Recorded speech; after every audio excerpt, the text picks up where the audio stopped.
The video uses AI voice images combined with manual editing. All content is fictional and for entertainment purposes only. Wishing you a relaxing listening experience, don't forget to subscribe to the channel and turn on the notification bell so you don't miss any stories. The ambient noise of Le Petit Oiseau, a notoriously exclusive upscale bistro tucked into the fashionable heart of downtown Chicago, felt less like background chatter and more like a physical weight pressing down on Olivia Strauss's shoulders. Silverware, heavy and ornate, clinked against fine, bone-white porcelain in a sporadic rhythm that seemed to mock her rising anxiety. A jazz trio, impeccably dressed in vintage tuxedos, played a soft, melancholic standard in the dimly lit corner. The mournful wail of the muted trumpet wove through the low, cultured murmur of affluent patrons, underscoring the profound isolation Olivia felt. The air was thick and heavy, saturated with the competing scents of expensive floral perfumes, rich, buttery reductions of wine and shallots drifting from the swinging kitchen doors, and the quiet, suffocating arrogance of generational wealth. Olivia sat at table 14, tucked into a velvet-lined alcove that offered both a semblance of privacy and a cruel, sweeping, unavoidable vantage point of the entire dining room. She caught herself smoothing the skirt of her carefully chosen emerald green silk dress for what must have been the 10th time in 15 minutes, her fingertips leaving faint, nervous tracks on the delicate fabric. It was a beautiful dress, a genuine 1950s vintage find. She'd meticulously tailored herself over 3 late nights, the hum of her sewing machine the only company to her rising anticipation.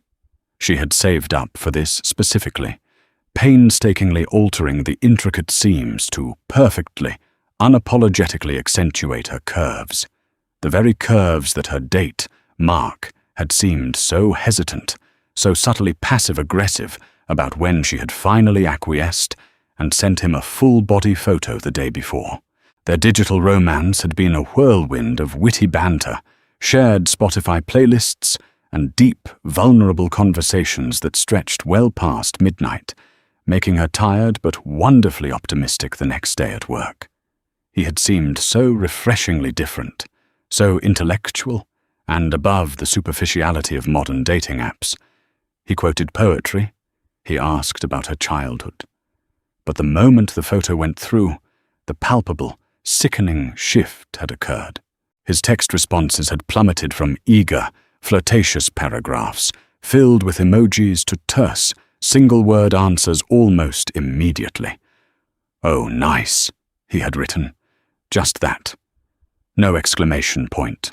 No compliment. And then, a chilling, absolute withdrawal. He hadn't shown up. It had been 55 agonizing minutes. The attentive waiter, initially hovering with a heavy, leather-bound wine list and a practiced sycophantic smile, had tactfully stopped asking if she wanted to order a starter half an hour ago. The sympathetic, lingering glances from the statuesque hostess at the front stand, a woman who looked like she subsisted entirely on lemon water, Vogue magazines and disdain, were rapidly curdling into outright, patronizing pity.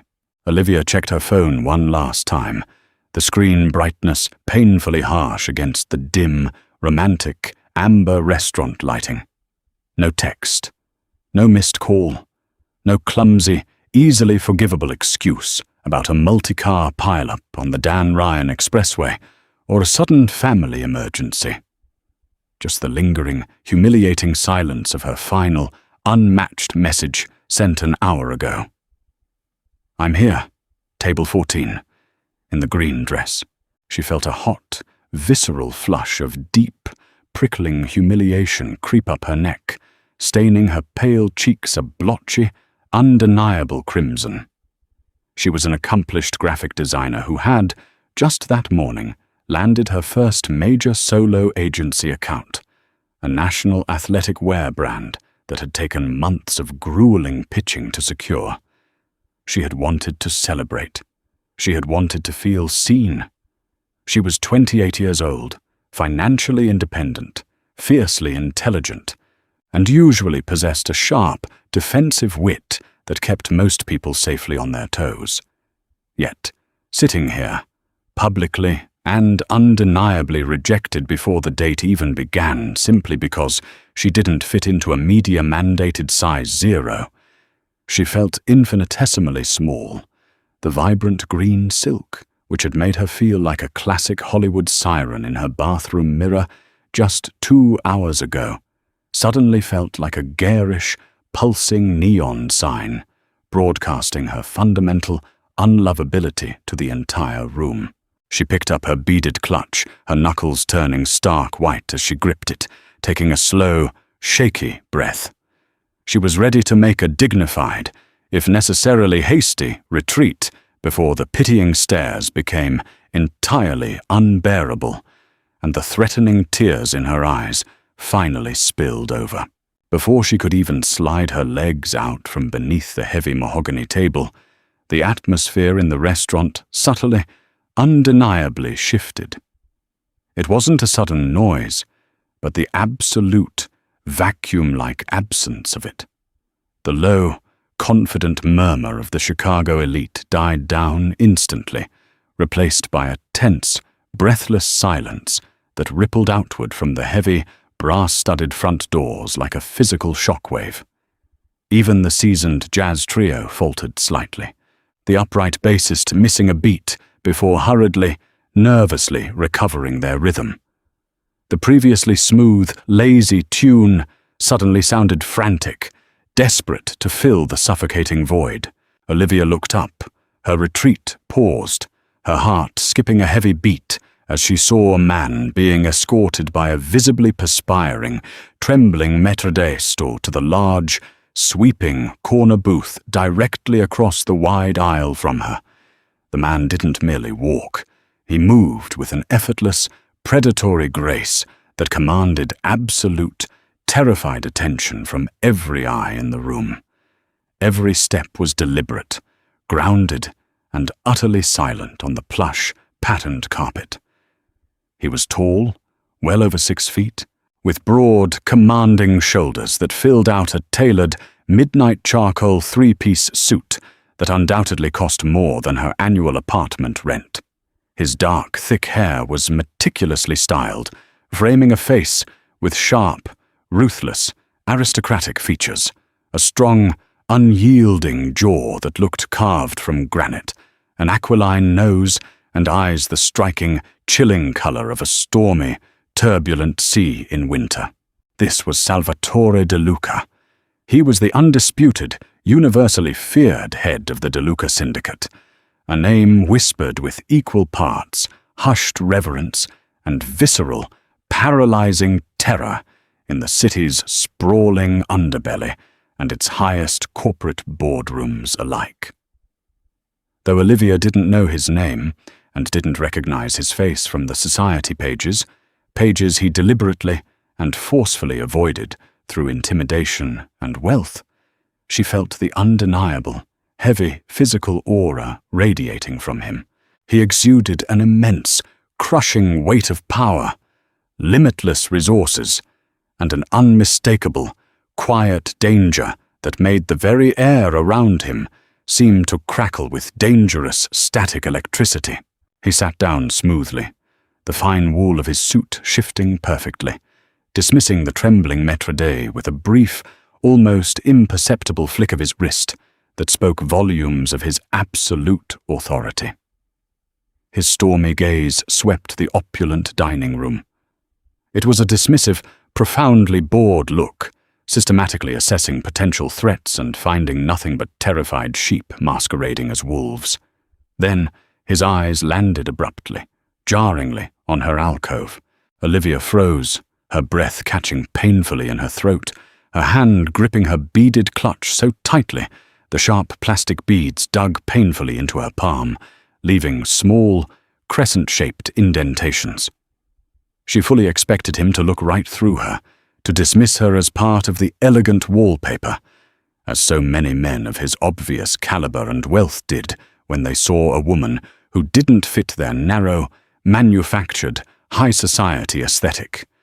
Instead, his stormy eyes locked onto hers with the heavy, shocking intensity of a physical touch. He didn't blink. He was assessing the situation with unnerving, cold, clinical accuracy, his gaze flicking rapidly like a tactical scanner.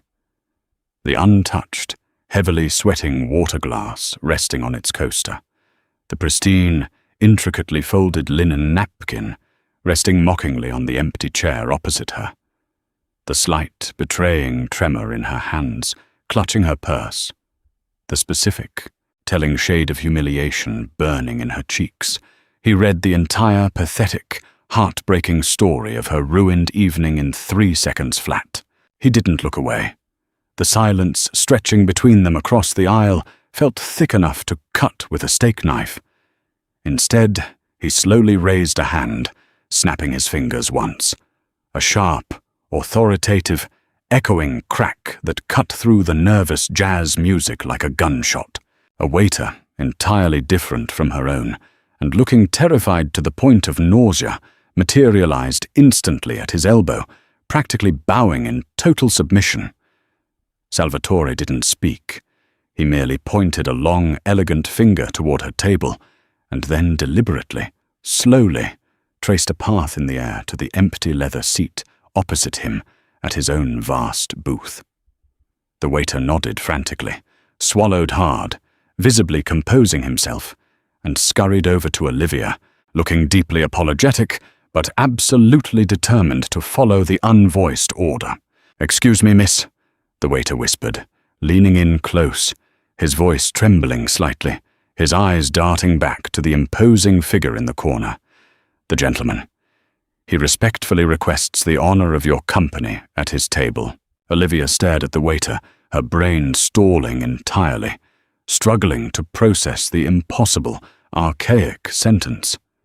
She looked slowly back at the man. He was leaning back comfortably against the dark, tufted leather, casually sipping a glass of iced water he hadn't poured himself, watching her reaction with an unreadable, intense expression that made her skin prickle with goosebumps. Her immediate, deeply ingrained survival instinct was to refuse sharply, to grab her wool coat, mutter a polite but firm excuse, and flee the mounting humiliation and bizarre, overwhelming intensity of the evening. She desperately wanted to retreat to the safety of her small, messy apartment, the comforting smell of her oil paints, her sketch pads, and the predictable affection of her overweight tabby cat. But as she met his stormy gaze across the aisle, a sudden, hot spark of rebellion flared to life. It was fueled by the lingering, bitter anger at Mark's cowardly, superficial ghosting, and a sudden, reckless, intoxicating urge to not let the evening be a total, utter loss. Why should she run away into the night like a scolded, unwanted child? She had paid a small fortune for an Uber Black to get here safely. She was dressed beautifully in her favorite silk, feeling the soft fabric against her skin, looking the best she had in months. She had earned the right to have a sophisticated dinner in the city, to taste the food she had read reviews about. Not a sad microwave meal eaten in sweatpants over her kitchen sink while crying over a man who wasn't worth her tears. With a slow, deliberate movement that cost her every ounce of her remaining willpower and forced her to push down a rising wave of panic, Olivia set her beaded clutch back down on the table. She gathered her small evening purse, lifted her chin defiantly, and stood up. She walked across the short distance separating their tables, holding her head high, her posture perfect. The heavy emerald silk swished elegantly and audibly around her legs with every step, the rich fabric catching the dim light. She pointedly ignored the frantic, hissing whispers from the adjacent tables and slid gracefully into the plush leather booth opposite him, keeping her spine absolutely rigid. "I don't usually accept dinner invitations from absolute strangers," she said, carefully ensuring her voice was cooler, flatter, and far steadier than the chaotic, terrified fluttering in her stomach suggested.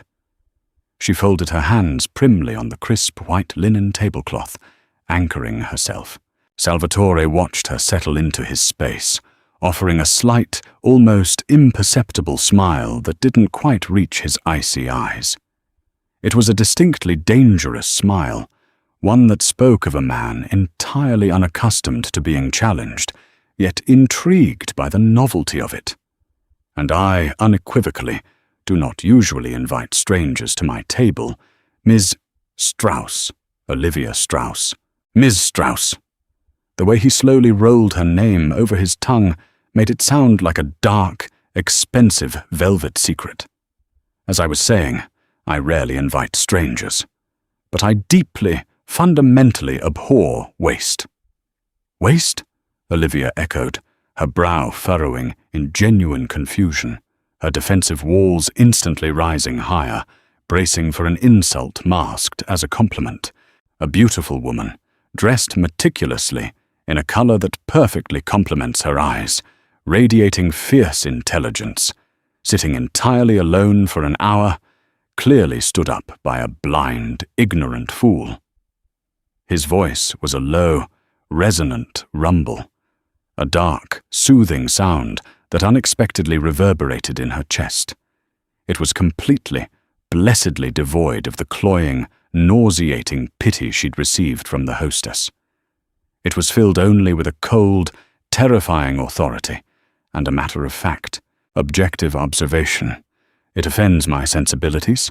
Olivia arched an eyebrow, refusing to break eye contact, refusing to back down from the overwhelming, physical intensity of his stare. I wasn't stood up. My date was... he was simply detained. A sudden, unavoidable work emergency. The lie tasted like stale ash on her tongue, utterly unconvincing even to her own ears, but she clung desperately to the frayed, unraveling edges of her pride. He was intimidated, Salvatore corrected smoothly, his tone brooking absolutely no argument, stripping away her flimsy lie with brutal, surgical precision. He saw a woman of immense substance, a woman who demands presence and commands a room simply by existing within it, and his fragile, pathetic ego fractured under the heavy weight of it. He fled. He leaned forward slightly, closing the distance between them. The predatory aura intensified, making the air between them feel dense and heavily charged, like the moment right before a lightning strike. His profound, irreversible loss, Ms. Strauss. He let the heavy, loaded silence stretch for a heartbeat, his eyes tracking a stray, dark curl that had escaped her updo and fallen against her pale cheek, my unexpected treasure.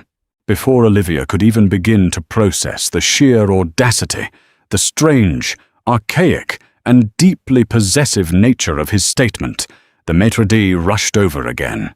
The man's face was now drained of all color, his hands shaking violently against his sides, looking genuinely panicked, as if he were delivering his own death warrant. Mr. De Luca, I apologize. I truly, deeply do. But there seems to be a rather serious situation outside. The man was practically wringing his hands, looking terrified over his shoulder toward the glass front of the restaurant. Several men have arrived.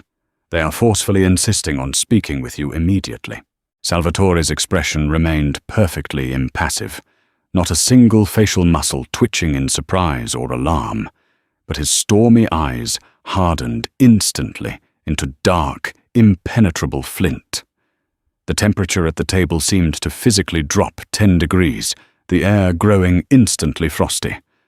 Tell them I am currently engaged in dinner. They will wait in the cold. They are very insistent, sir. They are physically blocking the main entrance, harassing the valet. They claim it concerns the Southside docks, and they were exceedingly clear that they will not leave until you appear. Salvatore sighed, a quiet, dangerous exhalation of profound, lethal annoyance rather than an ounce of fear. He looked back at Olivia, the hard, lethal edge in his eyes, softening infinitesimally. Just for her, a shift so quick she almost missed it. It seems the tedious, ugly nature of my business has rudely followed me into the evening. I sincerely apologize for the temporary delay, Olivia. He used her first name effortlessly, rolling the vowels perfectly, as if he had earned the right through some unspoken decree. He stood up in one fluid, incredibly powerful motion, suddenly towering over the table, imposing and immense, a titan in a bespoke suit. Do not leave. The Chilean sea base here is excellent, though the chef tends to overcook the asparagus. Order the fish. I will return shortly to join you. He turned and walked away, his stride long, purposeful, and heavy with authority, leaving Olivia sitting completely stunned in the wake of his commanding presence. She took a deep, shaky breath, her hands flat and clammy on the table. She was sitting with a man who had practically kidnapped her from her own table with a snap of his fingers, who had deduced her deepest insecurities and dismissed them as irrelevant in seconds, who was now calmly walking out the front doors to deal with what sounded suspiciously like armed mobsters in the street, and who had ordered her to stay for dinner as if it were a royal command she dared not break. Every rational, sane, self-preserving instinct screamed at her to leave immediately. She should grab her coat from the trembling checkroom attendant, slip out the back kitchen exit, and run down the alley to the nearest subway station. But as she watched his broad back disappear through the heavy brass front doors, stepping fearlessly into the chaotic night, a dangerous, intoxicating curiosity, a sharp, electric thrill of pure adrenaline she hadn't felt in years, perhaps ever, anchored her firmly to the leather seat. She picked up the heavy, leather-bound menu, her hands finally steadying. She was going to order the sea base. Olivia remained rigidly seated in the leather booth, her back ramrod straight, the rich, complex aromas of roasting garlic, brown butter, and expensive black truffles wafting from nearby tables suddenly mocked the twisting, hollow knot of anxiety in her stomach. She hadn't ordered the sea bass. She hadn't ordered anything at all, save for a crystal glass of water she nervously pushed around by the stem, watching the condensation pool on the white linen. She couldn't focus on the elegant French script of the menu. The letters seemed to swim before her eyes. She was still desperately trying to untangle the sheer, cinematic absurdity of the last 20 minutes, her mind spinning in dizzying, terrified circles. Salvatore De Luca. The maître d' had practically whispered the name, his voice tight with fear, like a forbidden incantation that might summon a demon from the shadows. It echoed endlessly in her mind now, connecting dots she desperately wished she hadn't. She'd heard hushed whispers of that name since moving to Chicago 5 years ago, murmurs of a vast, untouchable shadow economy operating just out of sight, dark rumors of calculated, bloodless violence that left no evidence, deep-seated political corruption reaching all the way to the mayor's office, and immense, generational wealth built on unseen, ruthless empires. And here she was, an ordinary graphic designer who argued with corporate clients over kerning and font choices, told to wait for this mythical, terrifying kingpin at his table like an obedient, kept pet. 15 tense, agonizing minutes ticked by on the ornate, gilded antique clock positioned above the mirrored bar. The tension in the restaurant was palpable, a heavy, suffocating blanket of shared anxiety, despite the valiant, desperate attempts of the waitstaff to pour wine and the jazz trio to maintain a thin, fragile veneer of normalcy. Patrons kept casting nervous, fearful glances toward the front entrance, their lively conversations reduced to hushed, strained whispers, their expensive, meticulously plated meals sitting forgotten and growing cold. Finally, the heavy, brass-studded oak doors swung open with a definitive, echoing thud that made half the room flinch. Salvatore strode back in. His terrifying composure was completely unruffled, his breathing even and calm. He didn't look like a man who had just engaged in a confrontation. However, Olivia's sharp designer's eyes, trained to notice the smallest visual anomalies, immediately caught a faint, dark smudge of dirt, or perhaps ash, marring the pristine, stark white cuff of his left sleeve. He slid back into the booth opposite her, casually adjusting the lapels of his jacket, and signaled the waiter without even bothering to look up, his authority absolute. "You didn't order," he noted, his tone flat, a statement of objective observation rather than an accusation of disobedience. "I don't take orders well," Olivia replied immediately, surprised by the sudden, reckless flash of her own bravado. She matched his level, intense gaze, deliberately refusing to let her eyes flick toward his soiled cuff, refusing to acknowledge the implied violence that had clearly just occurred outside. "Especially from men I met exactly 12 minutes ago." A flicker of genuine surprised amusement crossed his harsh, aristocratic features, briefly softening the ruthless, hardened lines of his face for a split second. It made him look startlingly handsome, younger, less like a mob boss, and more like a ruggedly handsome businessman. Noted. Fierce as well as beautiful. A rare, highly compelling combination. He turned his head slightly to the hovering, terrified waiter. "2 of the Chilean sea bass, please, and bring the 2015 Barolo from my private reserve. Have it decanted immediately." The waiter vanished as quickly and silently as a ghost, grateful to be dismissed. "So," Olivia started, deciding to lean entirely into the terrifying madness of the evening rather than succumb to the paralyzing fear threatening to grip her vocal cords. She folded her arms securely across her chest, creating a physical barrier. "Did you successfully resolve your dock situation?" Salvatore paused in the meticulous act of adjusting his heavy silver cutlery, perfectly aligning his knife and fork. His dark, stormy eyes snapped up from the table to study her face carefully, weighing her words, analyzing her tone for fear or judgment. Most people, in his extensive, weary experience, actively and frantically avoided mentioning his business. They pretended utter ignorance, changed the subject with desperate rapidity, or simply cowered in terrified silence, hoping not to draw his ire. "I did," he answered slowly, his voice a low rumble that vibrated pleasantly in the quiet space between them. A minor, tedious disagreement over historical territorial boundaries. The younger generation lacks respect for established lines and traditional protocol. It has been rectified. Rectified, she repeated, tasting the clinical, highly sanitized word. It hung heavy and ominous in the space between them, laden with dark implications. Is that polite, corporate speak for someone ending up wearing concrete shoes at the bottom of the Chicago River? He didn't laugh outwardly, but the corner of his mouth twitched upward in a distinctly feral, deeply appreciative smile.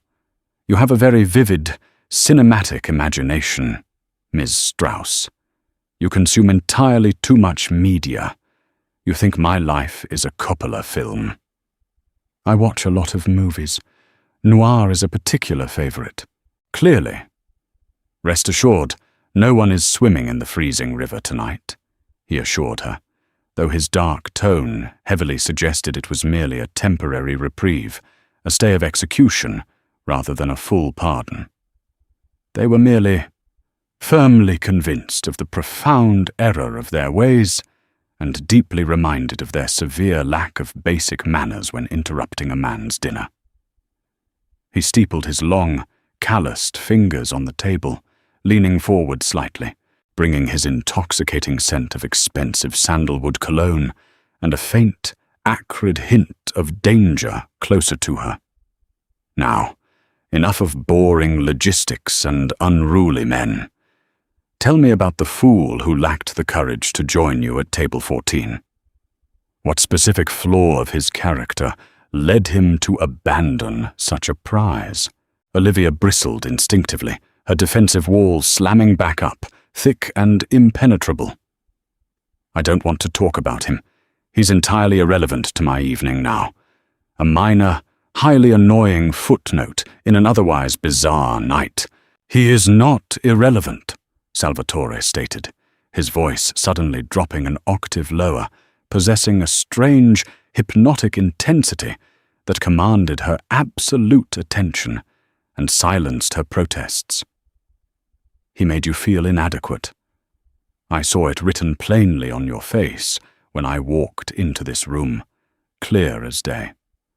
He made you question your inherent worth, your undeniable beauty, simply because you do not fit into whatever narrow, pathetic, media-driven mold his small, uninspired mind desired. That makes him highly relevant, if only to serve as an object lesson in profound, tragic, human stupidity. Olivia felt a sudden, unexpected flush rise to her cheeks.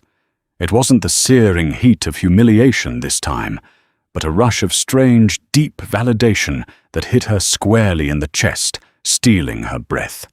He saw right through her carefully constructed armor of sarcasm and bravado. He saw the hurt underneath the green silk. He saw her. We'd been talking for weeks, she admitted, the words tumbling out softly before she could stop them, her eyes dropping to study her hands resting on the table, feeling foolish, but surprisingly safe in his intense focus. Great conversations. Sharp, witty banter. We liked the same obscure books, the same dry humor, but I only ever sent face pictures. I know how men are on these apps. They judge instantly. He pushed, so he finally saw a picture of me yesterday.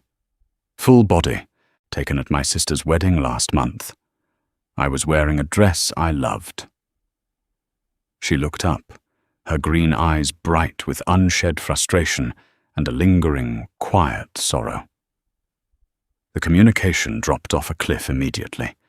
He went from excitedly planning a weekend trip to an art museum to monosyllables, then absolute, punishing silence. It's a common enough occurrence in modern dating, I suppose. I should be completely used to it by now. Salvatore's expression darkened instantly, a sudden, terrifying stillness descending upon him that made the very air around him feel heavy and lethal. He looked, for a terrifying moment, as though he wanted to deploy his men to track down Mark, and personally, violently demonstrate his immense displeasure at making her feel small. Common, he murmured, the word tasting foul and bitter in his mouth like a curse.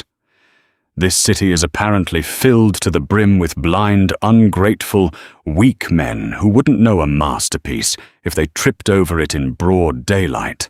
He reached slowly across the expanse of the white linen tablecloth, his large, powerful hand gently, respectfully covering her smaller, trembling ones. His touch was incredibly warm, shockingly firm, and surprisingly rough with calluses for a man in a bespoke suit. These were the hands of a man who had built his dark empire not just with whispered orders, but with brutal, physical, grounding work. The contrast between his dangerous reputation and his gentle touch sent a jolt of pure electricity up her arm. "Look at me, Olivia," he commanded softly. It was an order she found impossible to disobey. She lifted her head and met his stormy eyes, finding them fiercely protective rather than cold. "You are magnificent. Your mind is sharp. Your presence in a room is undeniable, and your beauty is rare and striking. Do not ever let small, insignificant men convince you otherwise. They do not reject you because you are lacking.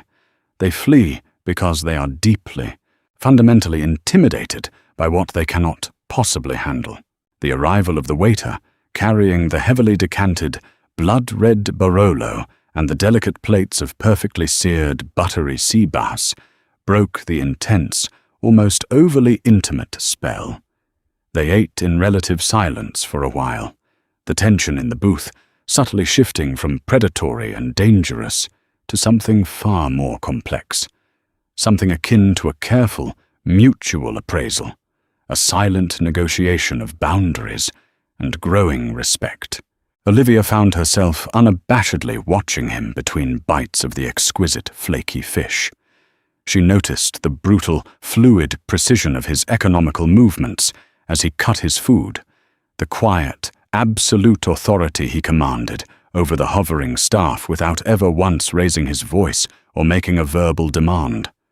He wasn't just a thug stuffed into a nice suit.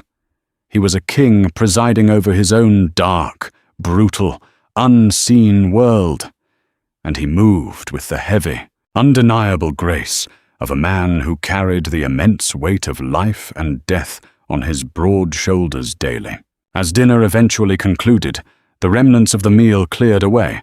Salvatore paid the exorbitant bill with a discreet, almost invisible nod to the hovering waiter. No credit card or cash was ever presented, a testament to his untouchable status. He stood up, towering over her once again, buttoning his suit jacket. "My personal driver will take you safely home to your door. That's really not necessary, Mr. De Luca," Olivia began rapidly, reaching for her purse, suddenly eager to escape into the mundane, safe world before this bizarre, intoxicating Cinderella spell broke entirely and left her shattered. "I can hail a cab or call a car. It's really fine." "I insist," he cut her off, his smooth tone leaving absolutely no room for negotiation or argument. "It is very late. The city is not always kind to beautiful women walking alone in the dark, and I would not be able to sleep a wink knowing you were unprotected out there." He stood back, offering his large, calloused hand to help her slide from the booth. She took it, feeling the raw, coiled strength hidden in his grip as he easily, effortlessly pulled her to her feet, bringing her inches from his chest. As they walked together outside into the cool, biting Chicago night, the tall street lamps casting long, dramatic, noir-like shadows across the pavement, a sleek, heavily armored black Lincoln Town car was idling smoothly at the curb, its engine a low, powerful purr. The driver, a terrifying, scarred mountain of a man in a dark suit who looked like he chewed gravel for breakfast, immediately stepped out and opened the heavy rear door, standing rigidly at attention. Salvatore turned to her on the empty sidewalk, the ambient orange glow of the city streetlights catching the sharp, unforgiving angles of his face. "I will call you tomorrow, Olivia." It was stated as an absolute, undeniable fact, a fundamental law of physics, not a question or a polite request. Before Olivia could formulate a clever, sarcastic response to either eagerly agree or stubbornly argue her independence, the quiet, chilly peace of the night was violently, catastrophically shattered. A battered, dark grey SUV suddenly careened wildly around the blind corner, its tires squealing violently and smoking against the asphalt, its engine roaring like a wounded, furious beast. Time seemed to instantly dilate, stretching into a terrifying, syrupy crawl as the SUV slowed aggressively alongside them. The heavily tinted back window rolled down with a mechanical whir that sounded deafening in the sudden, suspended quiet, revealing the dull, terrifying, metallic gleam of an automatic gun barrel pointing directly at Salvatore's broad chest.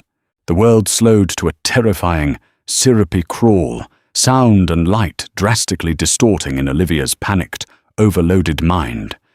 She saw the brilliant, jagged, orange flash erupt from the gun barrel a microsecond before she registered the deafening, percussive crack-crack-crack of automatic gunfire ripping through the previously quiet street, tearing massive chunks of brick and mortar out of the building directly behind them. In a blur of raw, brutal, instinctual motion, Salvatore didn't reach for a weapon to defend himself. His first, immediate reaction was solely for her.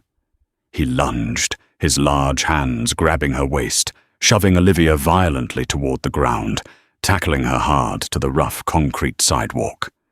His heavy, muscular body immediately covered hers entirely, pressing her down firmly, acting as a human, Kevlar-clad shield against the hailstorm of bullets. The cold, unforgiving pavement scraped agonizingly against the soft palms of her hands, tearing the delicate skin, and the sharp metallic scent of hot asphalt and acrid, burning gunpowder immediately filled her nose, choking her as she gasped for air. "Get her in the car, now!" Salvatore roared over the deafening noise of the relentless gunfire, his voice a primal, terrifying command that brooked no hesitation from his men. He rolled swiftly off her, pulling a heavy, matte black handgun from an unseen shoulder holster beneath his tailored jacket with terrifying, practiced speed and fluidity.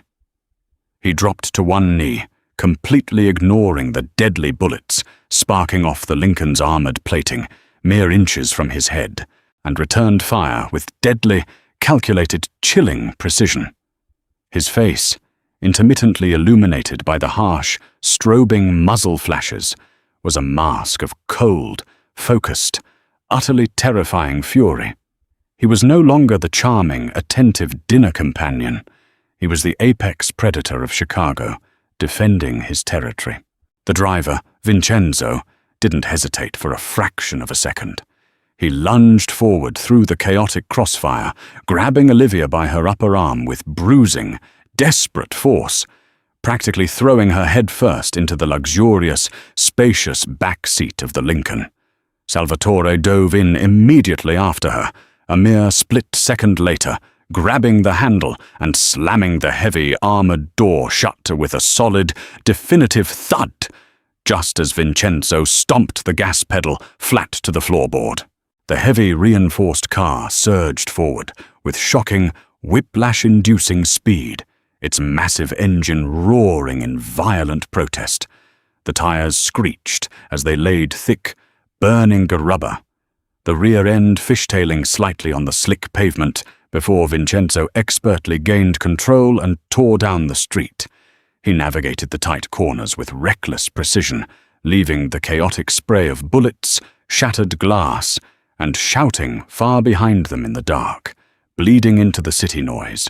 Olivia huddled defensively in the tight footwell against the far door, her knees pulled to her chest, gasping desperately for air.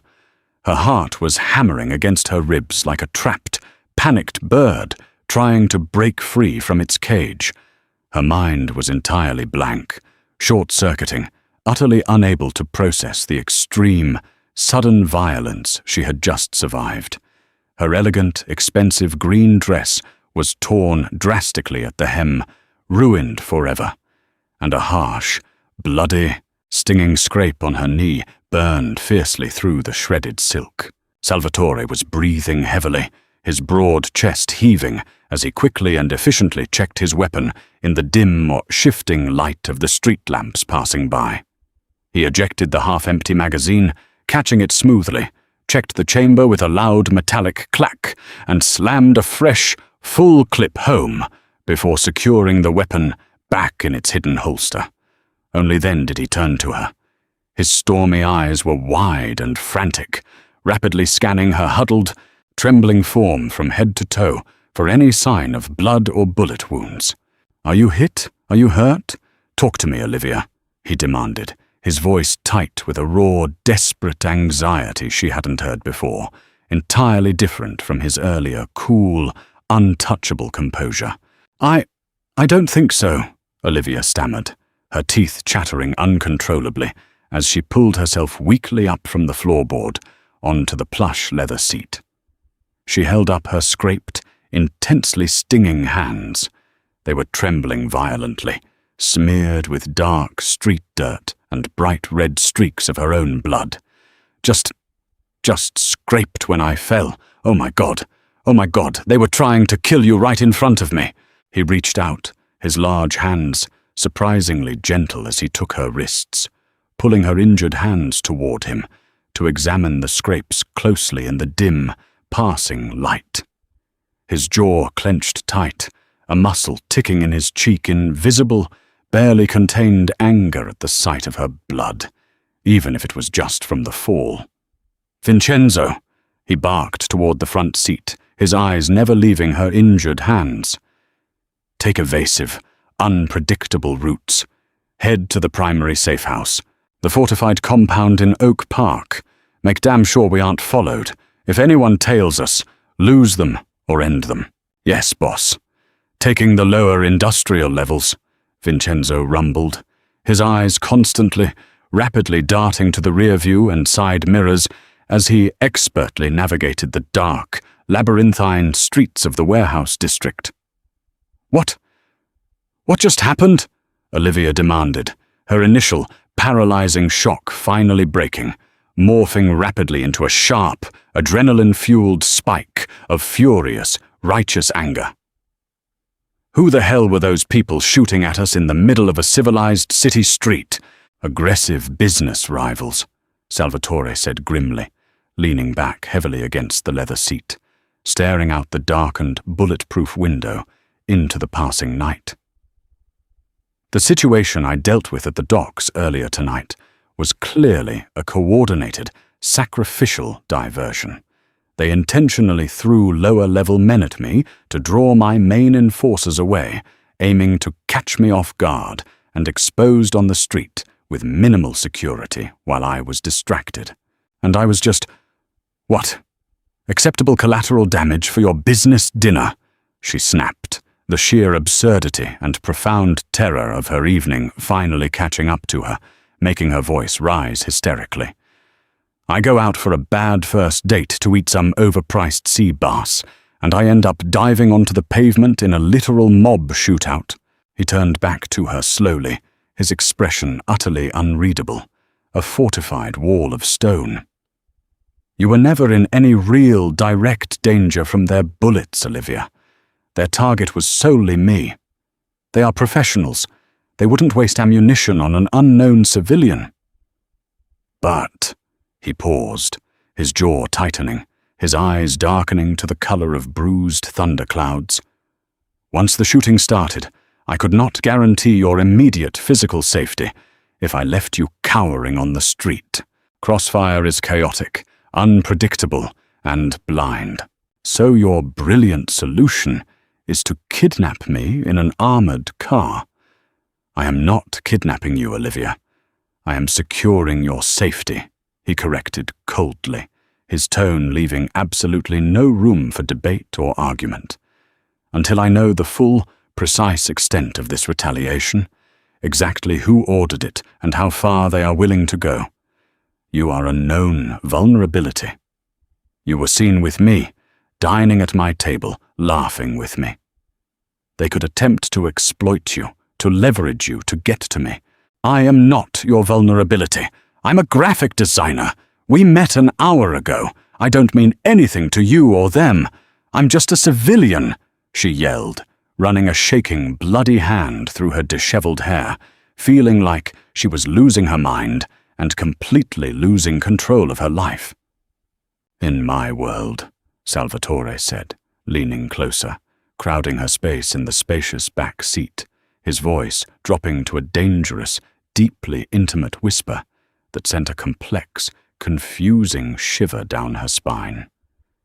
"If I am seen publicly protecting you, if I sit at a table in my undisputed territory and share a meal with you, if I shield you with my own body in the street, you become intrinsically linked to me. You become mine. And what is mine is protected, always, with every resource at my disposal, regardless of how long we have known each other or what you choose to believe." The absolute, arrogant possessiveness in his words sent a complicated, confusing thrill through her, part genuine, rational terror of the violent man and his dark, inescapable world, and part something dark, warm, and thrillingly secure that she firmly, desperately refused to name. The rest of the harrowing ride was spent in a thick, suffocatingly tense silence, broken only by the low, powerful hum of the engine and Vincenzo's terse, coded updates on their route spoken into a mounted radio. They eventually left the city grid, turning off the main roads and arriving at a sprawling, unmarked, intensely private estate hidden behind high, imposing wrought-iron gates and thick stone walls in the affluent, heavily wooded suburb of Oak Park. Vincenzo keyed in a complex code. The massive gates swung open silently on well-oiled hinges, and they drove quickly up a long, winding driveway, flanked by dense, ancient trees that blocked out the streetlights. They hurried inside the moment the car stopped under the portico. The house was palatial, incredibly luxurious in its modern architecture, with soaring ceilings and massive glass windows. But it felt entirely cold, sterile, and unlived in. It was stripped of any personal touches, family photos, or warmth. It was a high-tech, tactical fortress disguised as a billionaire's mansion, not a home. "You will stay in the east guest wing," Salvatore instructed, his deep voice echoing slightly as he led her down a long, wide, marble-floored hallway lined with heavy, closed doors. "Do not attempt to leave the grounds under any circumstances. There are armed guards patrolling the perimeter with dogs. Vincenzo will ensure you have whatever you need: food, clothing, medical supplies for your hands." He stopped abruptly in front of a heavy, solid oak door and pushed it open, revealing a lavishly appointed suite that looked like a VIP room in a five-star hotel. He turned to leave without another word, his mind clearly already racing ahead, eager to get to a secure phone and start planning a bloody war of retaliation. But Olivia, driven by deep exhaustion, lingering fear, and a profound, aching frustration, reached out and grabbed his ruined suit sleeve. Salvatore. It was the first time she'd used his first name without the Mr. attached. It felt strange, dangerously intimate, heavy, and strictly forbidden on her tongue. He stopped instantly, looking down at her small, scraped, dirty hand resting on his charcoal sleeve, then slowly brought his eyes back up to her pale, terrified face. "How long?" she asked, her voice cracking slightly, betraying the immense fear she was trying to hide. "How long do I have to stay locked in here?" The icy, ruthless coldness in his eyes seemed to fracture slightly, revealing a brief, fleeting, deeply human glimpse of something resembling heavy exhaustion and genuine, profound regret. "Until I am absolutely certain it is safe for you to walk down the street again without looking over your shoulder in fear. I will not let them touch you. Good night, Olivia." He gently, almost reverently, removed her hand from his arm, his thumb briefly brushing over her uninjured knuckles, and walked rapidly away, his heavy footsteps echoing loudly in the silent, empty house. Olivia watched him go until he turned a corner and disappeared from sight, then slowly stepped into the large room and closed the heavy door, throwing the deadbolt. She leaned her back against the cool wood, sliding down to sit on the floor as the absolute, terrifying reality of her bizarre situation finally sank in. She was a captive, a fiercely protected, lavishly housed captive perhaps, but a captive nonetheless, entirely at the mercy of a dangerous, volatile crime lord. And as she looked around the beautiful gilded cage of her room, patting the pockets of her torn, ruined dress, she realized with a sinking, panicky heart that her phone was missing.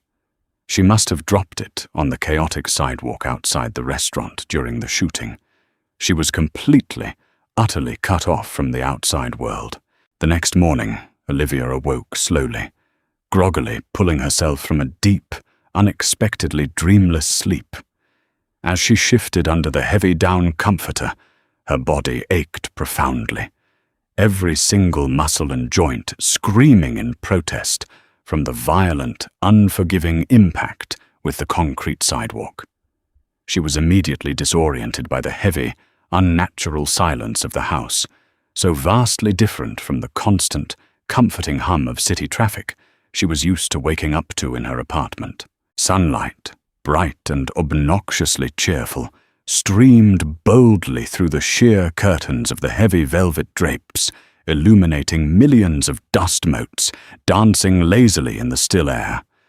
For a fleeting, desperate, hopeful moment, she closed her eyes tight and thought the previous night was a bizarre, adrenaline-fueled nightmare brought on by bad seafood and anxiety.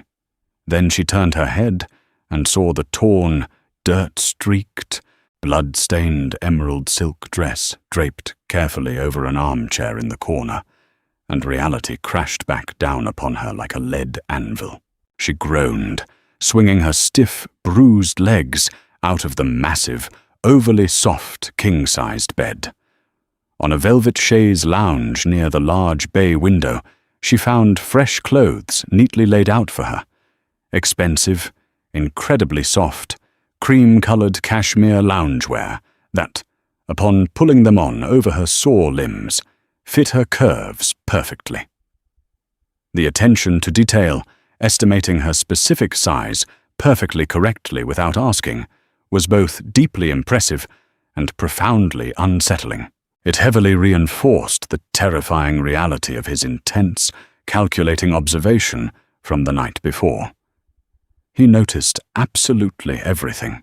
After a long, scalding hot shower that painfully stung the deep scrapes on her palms and knees, but managed to wash away the lingering smell of asphalt and gunpowder, she wandered cautiously out of her room. She padded barefoot down the silent, cold marble hallway, feeling like an intruder in a museum. She followed the rich, inviting scent of roasting coffee, eventually finding her way to a massive, state-of-the-art kitchen that looked like it belonged on a high-end cooking show. It was stocked better than a gourmet grocery store with every imaginable delicacy, baskets of fresh fruit, and drawers of imported cheese. Vincenzo, the silent, hulking giant who had driven them like a madman through the city, was sitting quietly at the massive granite island. He looked absurdly, comically large, sitting on the delicate, modern bar stool, slowly sipping a tiny, delicate espresso cup that looked like a thimble in his massive, scarred hands. He wore a fresh, sharply pressed suit, but his jacket was open, and his shoulder holster and the heavy, menacing weapon it held were clearly, intimidatingly visible. He nodded respectfully, though warily, as she entered the room. "Good morning, Miss Strauss. I trust you slept well?"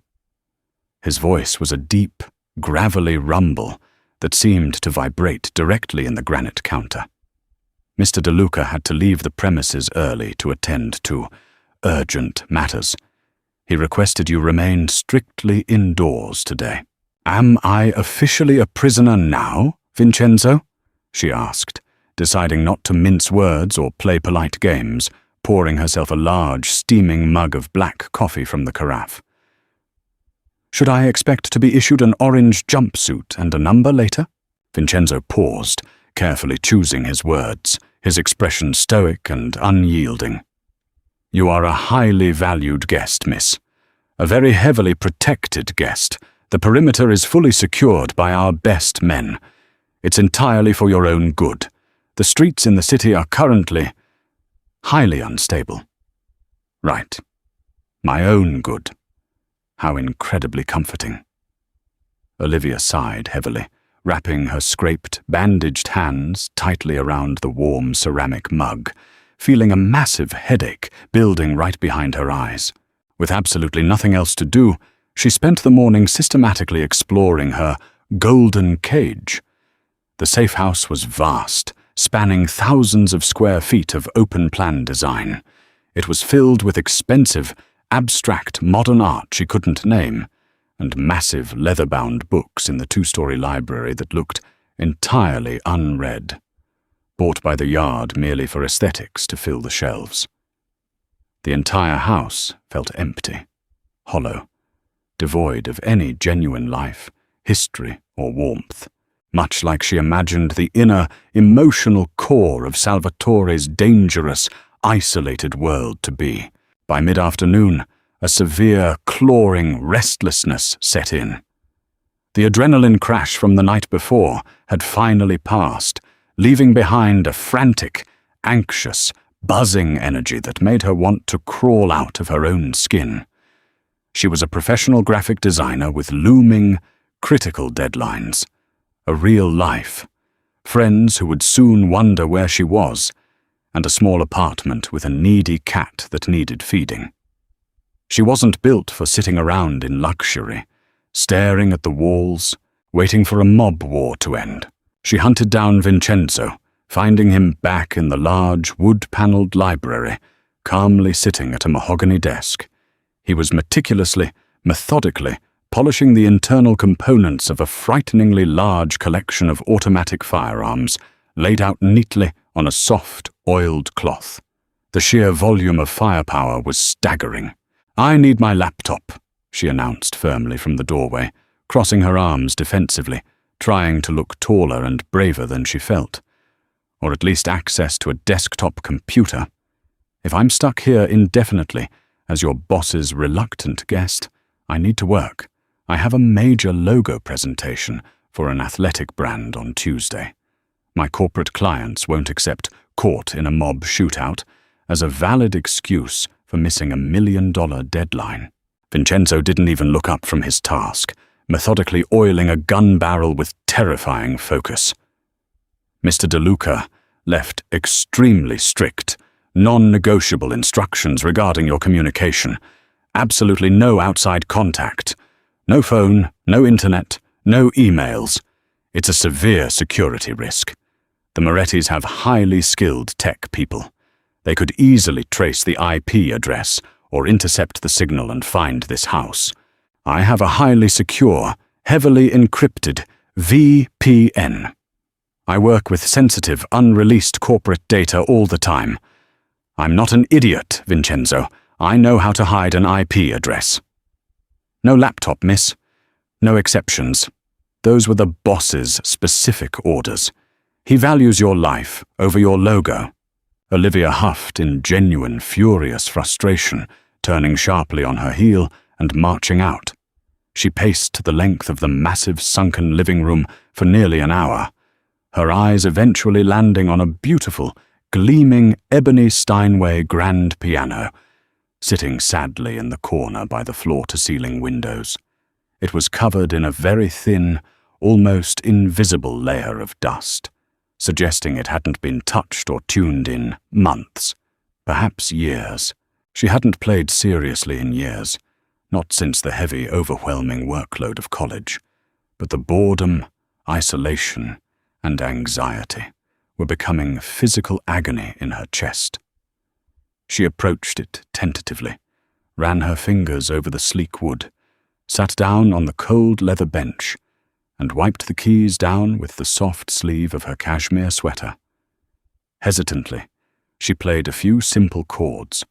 The sound was incredibly rich, deeply resonant, filling the vast, empty space of the room with sudden, vibrant life. Closing her eyes, she let deep muscle memory and raw, unfiltered emotion take over her hands.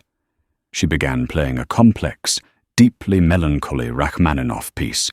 She poured absolutely everything she was feeling into striking the heavy keys, her intense, helpless frustration at being trapped in this beautiful prison, the lingering, cold terror of the gunfire and the smell of blood, and the sharp, residual sting of Mark's petty, cruel rejection that had started this entire, catastrophic cascade of madness.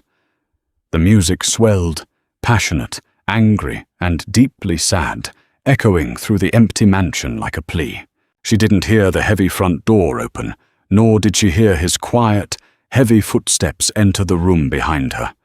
When she finally finished, striking the last, heavy, mournful chord. She let the sound hang, vibrating in the air, her hands resting exhausted on the keys, her head bowed, her breathing shallow and fast. A slow, deliberate clapping startled her. She spun around on the bench, her heart leaping into her throat. Salvatore was standing in the wide doorway.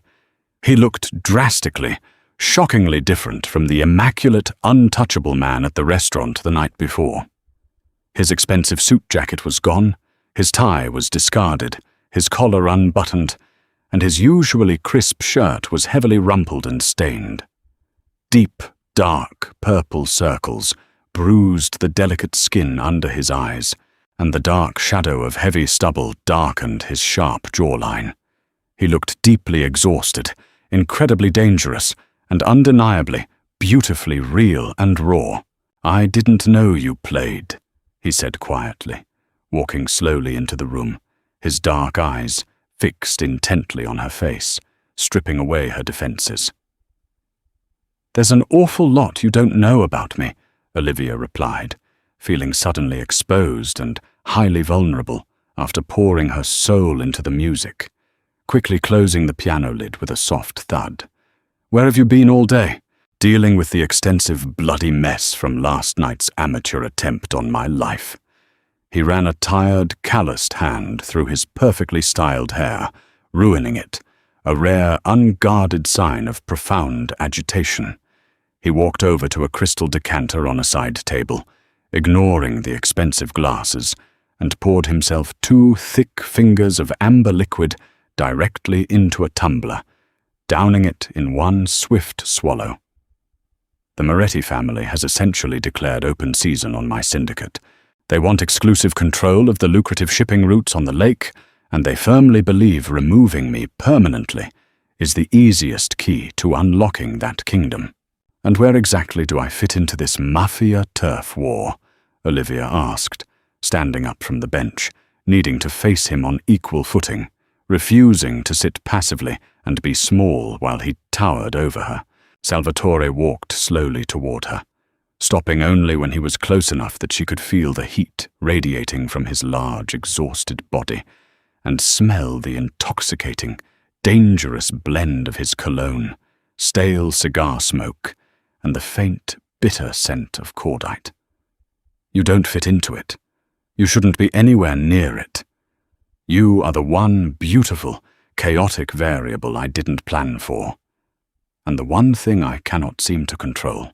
He looked down at her, his stormy gaze intense and searching, stripping away her anger and leaving her feeling terrifyingly exposed to him. "I am deeply, genuinely sorry you are caught in the middle of this violence, Olivia. I truly am. You deserved a peaceful dinner, not to be dragged into a war zone." It was the very first time she'd heard this powerful, ruthless man apologize. It sounded foreign, almost uncomfortable on his lips, but it was undeniably genuine, raw, and vulnerable. Before she could process the apology or formulate a response to the sudden, shocking softness in his eyes, his burner phone, holstered securely at his waist, vibrated violently, a harsh, angry buzz breaking the quiet intimacy of the room. He yanked it out, his face instantly hardening back into the cold, familiar mask of the ruthless Mafia boss. The vulnerable man vanished. "Speak," he barked into the receiver. He listened, his silence heavy and deeply ominous. "Are you absolutely certain? The intel is completely solid. Who is the mole?" He listened more intently, his knuckles turning stark white as he gripped the phone tight enough to crack the plastic casing. "Bring him to the Southside warehouse immediately. Secure the perimeter tight. I am on my way. No one touches him until I arrive." He hung up abruptly, shoving the phone aggressively back into his pocket. The air in the room seemed to crackle with his sudden, barely contained, lethal fury. He turned sharply to leave, his exhaustion entirely replaced by deadly, focused purpose and an absolute need for vengeance. But Olivia, driven by a sudden protective instinct she couldn't rationalize or begin to explain, stepped quickly in front of him, physically blocking his path to the heavy oak door. "What's wrong? What's happening at the warehouse?" she demanded, refusing to move out of his way, squaring her shoulders. Salvatore looked down at her, his eyes cold, distant, and incredibly dangerous. The man who had apologized softly seconds ago was gone. "We found a traitor. Someone deeply embedded within my own trusted inner circle gave the Morettis my exact location at the restaurant last night. They sold me out for a payday. They nearly got us both killed on that street." He stepped smoothly around her, his focus entirely singular. "Stay here, Olivia. Lock your bedroom door. This is an ugly, brutal part of my world you do not want or need to see." He strode purposefully out of the room, yelling for Vincenzo down the massive hallway. But this time, Olivia wasn't going to sit passively in her golden cage and wait for terrifying news to be delivered to her. She heard the heavy front door slam shut, followed immediately by the deep roar of Vincenzo's SUV engine, revving to life in the circular driveway. She turned quickly, her bare feet slapping against the marble, and ran out to the front doors, pushing them open. Vincenzo was just putting the heavy armored car into gear, Salvatore already settling into the back seat, shouting terse orders into a phone. Olivia ran down the stone steps, grabbed the heavy passenger door handle and yanked it open, startling Vincenzo so badly his hand flew to the weapon at his shoulder. "Take me with you," she demanded, climbing rapidly into the front seat before they could stop her, her voice brooking no argument, realizing with a terrifying clarity that facing the darkness with him was somehow less terrifying than waiting alone in the light.